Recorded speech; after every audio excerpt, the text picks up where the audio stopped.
नमस्कार किसान भाइयों, मैं हूँ आपका दोस्त राकेश और आज हम बात करेंगे नर्सरी के बारे में। जैसा कि अभी बारिश होने वाली है और किसान भाई टमाटर, मिर्च या फिर और भी नर्सरी वाली सब्जियां या फिर बहुत सारी नर्सरी की आपको आवश्यकता होती है अपने खेत में लगाने के लिए, और नर्सरी को कैसे डालना है अपने खेत में, उसी के बारे में आज हम चर्चा करेंगे।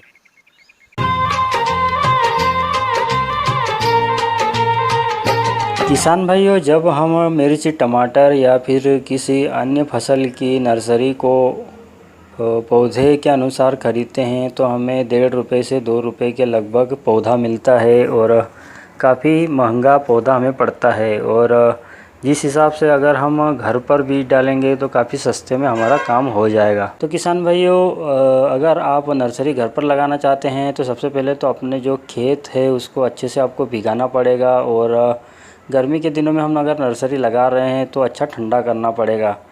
जैसे कि वो मिर्च की लगाएंगे तो मिर्च या टमाटर लगाएंगे तो जाहिर सी बात है कि गर्मी के दिनों में ही लगाई जाएगी। और इस टाइम पर क्या होता है कि धूप काफ़ी तेज़ होती है और हमारे खेत का टेम्परेचर बहुत अधिक होता है, तो इसलिए हमें खेत को भिगाना पड़ता है। जो पहले से जुता हुआ खेत होता है उसे हमें कम से कम 2 से 3 बार भिगाना है। पहले दिन आपको भिगाना है और फिर 2 दिन बाद उसे वापस भिगाना है और फिर उसके 2 दिन बाद उसे वापस से भिगाना है। और इस प्रकार आपको 2 से 3 बार खेत को अच्छे से भिगा देना है। उसके बाद आपको फिर से जुताई करनी है और आप खेत को जुताई करके अच्छा भुरभुरा बना लें। उसके बाद आपको क्यारियाँ बनानी है और क्यारियों की चौड़ाई आप 1.5 से 2 फीट की रख सकते हैं। और लंबाई की अगर मैं बात करूं तो आप 40 से 50 फीट की लंबाई की क्यारियाँ भी बना सकते हैं। क्यारियाँ बना देने के बाद आपको जो उसमें मिट्टी के बड़े बड़े कल्ले होते हैं उन्हें उठा लेना है और उन्हें साइड में कर देना है, या फिर आप उसे खेत से बाहर कर ले। और आप जिस भी कंपनी का बीज लगा रहे हैं आप उसमें ये देख लें कि वो पहले से ट्रीट किया हुआ है या नहीं। आप या फिर आप घर का बीज लगा रहे हैं तो आप उसे अच्छे से ट्रीट कर ले। मेटालेक्सिल से ट्रीट कर सकते हैं या फिर किसी और फंगिसाइड से आप उसे उपचारित या ट्रीट कर सकते हैं। और फिर उसके बाद आप सीड लगा सकते हैं। तो जैसा कि आप देख रहे हैं क्यारियाँ बनकर तैयार है और काफ़ी भुरभुरी क्यारियाँ बना ली गई हैं और इसमें हम बीज लगाएंगे। तो किसान भाइयों, बीज लगाने के लिए हमें क्या करना है कि जो क्यारियाँ हैं उनमें लाइनें डालना है और लाइन में हम एक एक बीज को 1 से 2 इंच के अंतराल से रखते जाएंगे। तो जैसा कि आप देख रहे हैं हम लाइन डालते जा रहे हैं और एक एक बीज को 1 इंच के अंतराल से रखते जाएंगे। और इसी प्रकार लाइन से लाइन की दूरी हम 2 इंच भी रख सकते हैं और लाइन में बीज का अंतराल 1 इंच का लगभग रख सकते हैं। बीज को लाइनों में रखने के बाद हमें गोबर की सड़ी हुई खाद जो कि हमने पहले से छान के रखी हुई थी उससे हमें ढक लेना है।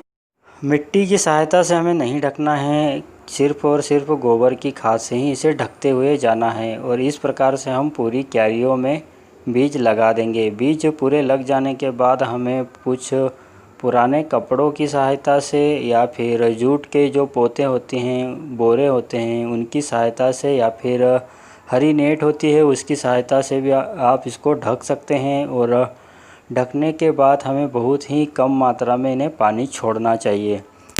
जैसे कि हम पानी छोड़ेंगे तो वो पानी हमें दिन के ठंडे टाइम में देना है, या तो फिर आप सुबह से दे सकते हैं या फिर शाम के टाइम दे सकते हैं।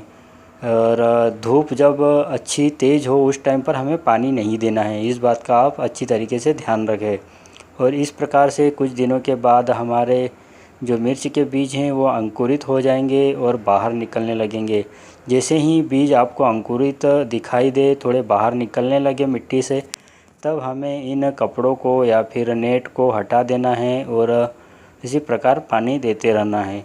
और आप देखेंगे कि थोड़े दिन बाद हमारे नर्सरी जो कि बीज हमने लगाए हुए थे वो 2-2 पत्ती के हो चुके हैं। और 2 पत्ती होने के बाद कुछ कीटों का अटैक देखा जाता है, कुछ फंगस का अटैक भी देखा जा सकता है।